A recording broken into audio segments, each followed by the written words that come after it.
매일 밤 태양이 거대한 뱀과 싸우고 신이 자신의 눈에서 사륙의 여신을 창조하며 심장의 무게로 영혼의 운명이 결정된다.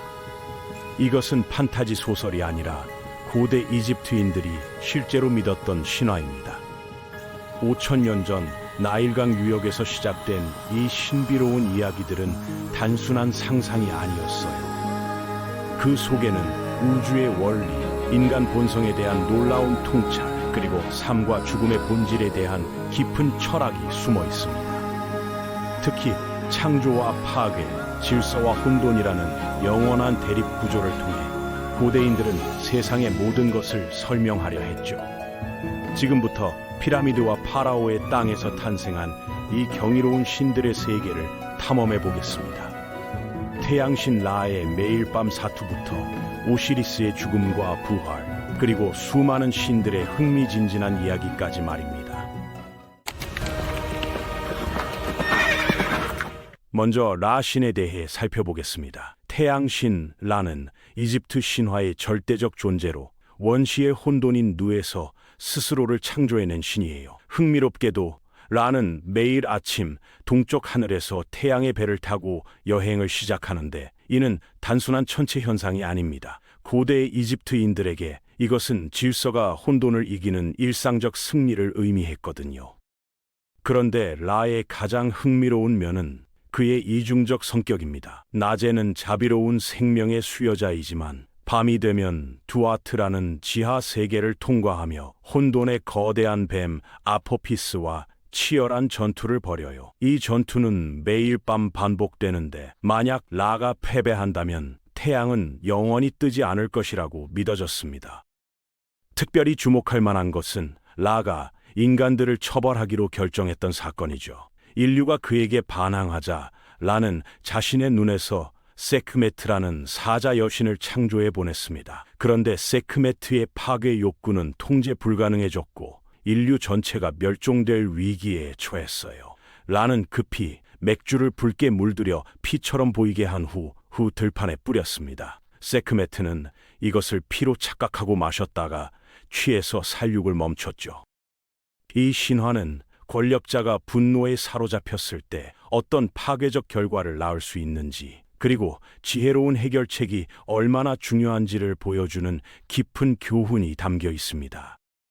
다음으로 오시리스의 이야기를 들여다보겠어요. 오시리스는 원래 농업과 문명을 인간에게 가르쳐준 자비로운 왕이었습니다. 그는 이집트를 평화롭게 다스리며 백성들의 사랑을 받았죠. 하지만 그의 형제 세트는 질투심에 불타고 있었어요.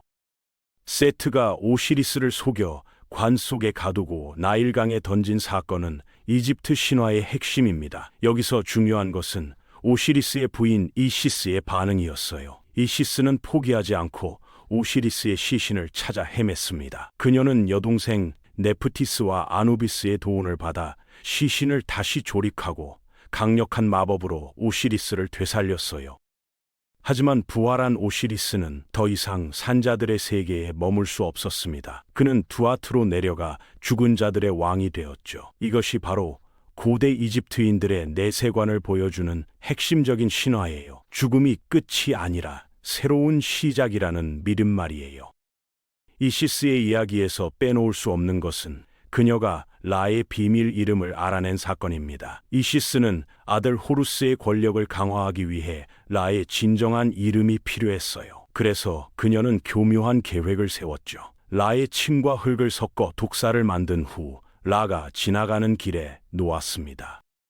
뱀에 물린 라는 극심한 고통에 시달렸고 이시스는 치료해주겠다며 접근했습니다. 하지만 그녀는 치료의 조건으로 라의 비밀 이름을 요구했어요. 결국 라는 자신의 진정한 이름을 이시스에게 알려주었고 이시스는 강력한 마법적 힘을 얻게 되었습니다.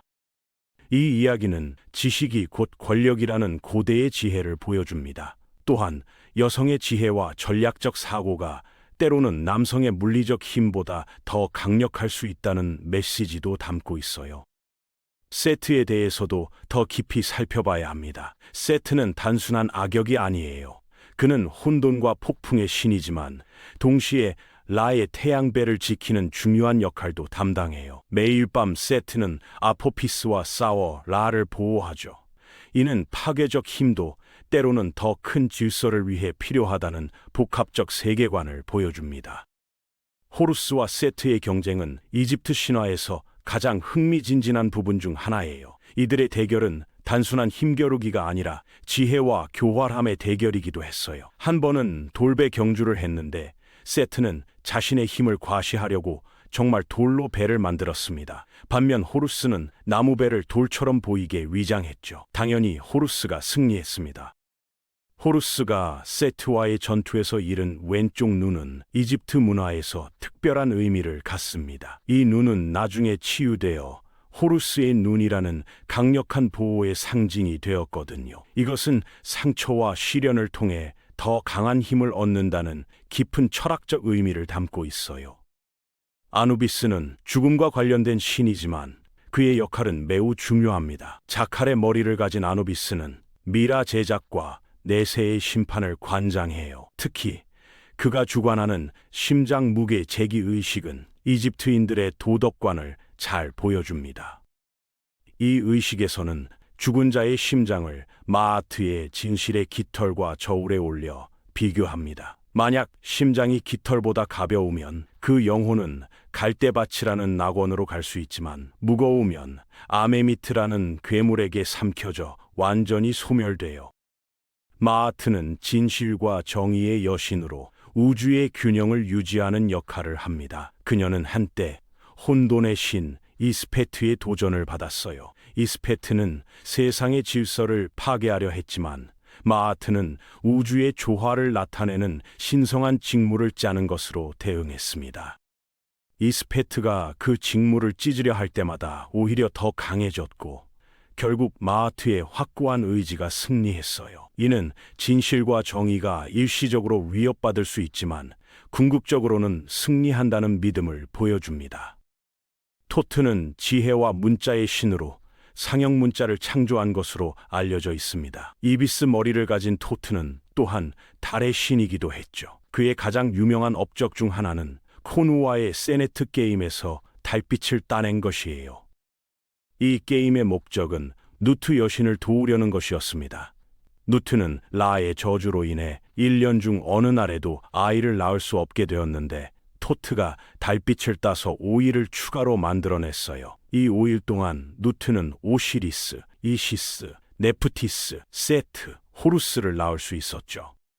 하토르는 사랑과 기쁨의 여신이면서 동시에 파괴적인 힘도 가지고 있어요. 그녀는 사자로 변신할 수 있는 능력이 있어서 화가 날 때는 매우 위험한 존재가 됩니다. 한 번은 자신이 충분히 인정받지 못한다고 느껴 누비아로 도망가 사자의 모습으로 변했어요.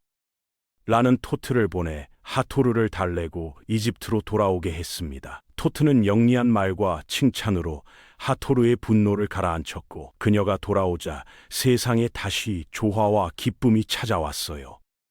바스테트는 고양이 여신으로 가정의 수호자입니다. 그녀는 부드러운 어머니의 모습과 사나운 전사의 모습을 모두 가지고 있어요. 어떤 사막의 신이 이집트 전역에 독사를 풀어놓았을 때 바스테트는 사자의 모습으로 변해 뱀들을 사냥해 사람들을 구했습니다. 위험이 사라지자 바스테트는 다시 온순한 고양이의 모습으로 돌아와 사람들 사이를 거닐었어요. 이에 감사한 사람들은 고양이를 신성한 동물로 여기며 소중히 길렀죠. 크눔은 순양머리를 가진 창조의 신으로 물레를 사용해 인간을 빚어 만든다고 믿어졌습니다. 그는 나일강의 진흙을 사용해 인간의 몸을 만들고 생명을 불어넣었어요. 또한 세상의 모든 동물들도 크눔이 만들었다고 여겨졌습니다. 하피는 나일강 범람의 신으로 이집트의 농업에 절대적으로 중요한 존재였어요. 푸른색이나 녹색 피부를 가진 풍만한 모습으로 묘사되는 하피는 강의 생명력을 상징했습니다. 나일강이 범람하지 않아 가뭄이 들었을 때 절망한 사람들이 하피에게 기도했어요. 하피는 그들의 간절함에 감동해 강의 근원으로 여행을 떠났고 막혀있던 물길을 뚫어 다시 풍요로운 범람이 일어나게 했습니다. 비옥한 진흙이 땅을 덮자 풍성한 수확이 보장되었고 사람들은 축제와 제물로 하피의 은혜에 감사했어요. 네프티스는 밤과 보호의 여신으로 어둠 속에서 사람들을 지키는 역할을 합니다. 그녀는 머리 위에 집 모양의 상징을 쓰고 있으며 산자와 죽은 자 모두를 보호해요. 한때 네프티스는 신들을 위한 신성한 공간이 필요하다고 느꼈습니다. 그녀는 이시스와 함께 사막에 숨겨진 오아시스로 가서 신성한 힘을 사용해 모래에서 거대한 신전을 솟아오르게 했어요. 이 신전은 사람들이 기도하고 신의 인도를 구하는 성스러운 장소가 되었습니다. 소백은 악어 신으로 나일강의 위험하면서도 보호적인 면을 상징해요. 악어 머리와 인간의 몸을 가진 소백은 혼돈과 질서를 모두 관장했습니다. 고대의 괴물 같은 악어 정령이 나일강의 재앙을 가져왔을 때 소백은 맹렬한 전투를 벌여 그 정령을 정복했어요. 하지만 소백은 정령을 파괴하는 대신 강에 묶어두고 나일강의 수호자로 변화시켰습니다. 감사한 사람들은 강가 바위에 소백의 모습을 새기고 그에게 기도를 올리며 영원한 보호를 구했어요. 아문은 보이지 않는 창조의 힘으로 이집트 신들 중에서도 가장 신비로운 존재였습니다. 그의 힘은 느낄 수 있지만 모습은 볼 수 없었죠. 사람들이 인도자를 찾고 있을 때 아문은 세상의 숨겨진 곳에서 나타나 자신을 드러냈어요. 프타는 창조와 장인 정신의 신으로 세상의 신성한 건축가였습니다. 태초에 땅이 황무하고 형태가 없었을 때 프타의 생각과 말이 세상을 형성하고 모든 것에 생명을 불어넣었어요. 그는 특히 장인, 조각가, 건축가들의 수호신이었습니다.